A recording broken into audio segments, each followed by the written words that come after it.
ដល់មកលើកឡើងថាពេលខ្លះតុលាការជួពេលខ្លះតុលាការមិនជួអានេះប្រហែលពេលកើតឡើងដោយសារអំពើពុករលួយហើយដោយសារថាអ្នកមានលុយសោកទៅបានត្រូវបានជួទោសអ្នកដែលអត់មានលុយមិនត្រូវបានជួទោសចំពោះបញ្ហានេះសូមជម្រាបជូនថានៅក្នុងរឿងក្តីនីមួយៗទោះបីជាបទល្មើសឈ្មោះដូចគ្នាឧទាហរណ៍បង្កឲ្យមាននុស្គៀតដោយបង្កឲ្យមានការស្លាប់នៅក្នុងបទល្មើសចរាចរណ៍ដែលប្រព្រឹត្តឡើងដោយបុគ្គល2នាក់ផ្សេងគ្នានៅក្នុងកលៈទេសៈមិនដូចគ្នាបុគ្គលិកលក្ខណៈរបស់បុគ្គលនោះក៏មិនដូចគ្នាដែរនិយាយចំពីព្រោះនេះសុទ្ធតែជាមូលដ្ឋានសម្រាប់ការវិនិច្ឆ័យសម្រាប់ការជ្រើសរើសទោសរបស់តុលាការឧទាហរណ៍មនុស្សម្នាក់បើកបរដោយល្បឿន100គីឡូម៉ែត្រក្នុង1ម៉ោងដែលច្បាប់ហាមឃាត់ថាការបើកបរមិនអាចលើសពីល្បឿន40ទេនៅក្នុងទីក្រុង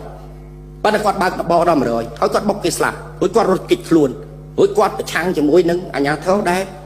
ខាត់គាត់នៅពេលដែលមានបទល្មើសប៉ុន្តែមនុស្សម្នាក់ទៀតបើកលើសល្បឿនដែរប៉ុន្តែ45 40ដែរ40វាកម្រិតហើយប៉ុន្តែបើក45វាលើសដែរបង្កឲ្យមានការខូចខាតប៉ុន្តែគាត់បានស្ដារឡើងវិញនៅការខូចខាតគាត់បានទទួលយល់ព្រម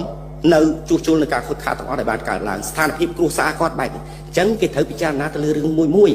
សុំកុំឲ្យយកសំណុំរឿងដែលមានសាលក្រមផ្សេងគ្នាសំណុំរឿងទោះបីជាមានប្រភេទបទល្មើសឈ្មោះដូចគ្នាក៏ដោយយកមកប្រៀបធៀបគ្នាអានឹងអត់ត្រឹមត្រូវទេពីព្រោះប្រៀបធៀបគ្នាយ៉ាងម៉េចឧទាហរណ៍បុគ្គលិកលក្ខណៈរបស់មនុស្សខ្ញុំឧទាហរណ៍ខ្ញុំលួចរបស់គេប៉ុន្តែខ្ញុំផ្សេងខ្ញុំឈ្មោះអីមុខរបរខ្ញុំអីបានរៀនសូត្រដល់ថ្នាក់ណាជីវភាពគ្រួសារខ្ញុំយ៉ាងម៉េចព្រោះខ្ញុំលួចប៉ុន្តែមនុស្សម្នាក់ទៀតលួចដែរប៉ុន្តែគាត់ស្ថិតនៅក្នុងស្ថានភាពណាគឺអត់ដូចខ្ញុំអ្នករងគ្រោះក្នុងបទល្មើសក៏អត់ដូចគ្នាឧទាហរណ៍គេលួចកង់ខ្ញុំប៉ុន្តែខ្ញុំតកែកង់ខ្ញុំលក់កង់2000ខ្ញុំបាត់កង់មួយអត់បញ្ហាទេប៉ុន្តែបើសិនខ្ញុំមានតកង់មួយសម្រាប់ដុបនំប៉័ងលក់គេលួចកង់ខ្ញុំមួយធ្វើឲ្យរងគ្រោះធ្ងន់ធ្ងរណាស់សម្រាប់ខ្ញុំនេះជាបញ្ហាមួយដែលវាខុសគ្នាជាមួយនឹងនៅបរទេសជួនកាលគេថាលួចរថក្រោលួចត្រាក់ទ័រមួយគេដាក់ទោសស្រាលរួចដល់កម្ពុជាគាត់លួចគោមួយជាហៀងដាក់ទោសធ្ងន់ម៉េះខ្ញុំថាតម្លៃសេដ្ឋកិច្ចមិនដូចគ្នាតម្លៃសង្គមទេពីព្រោះគេត្រូវពិចារណាអំពីតម្លៃសង្គមអញ្ចឹងហើយបានសូមជម្រាបអាយដាមសូមកុំឲ្យមានទស្សនៈមួយដែលថាឲ្យតែមានលុយជាប់ទោសរួចអត់មានលុយជួទោសមិនមែនទេសូមឲ្យពិចារណាទៅលើសំណុំរឿងមួយដែលខាងក្នុងសំណុំរឿងនោះវាមានកលៈទេសៈពិសេសរបស់វា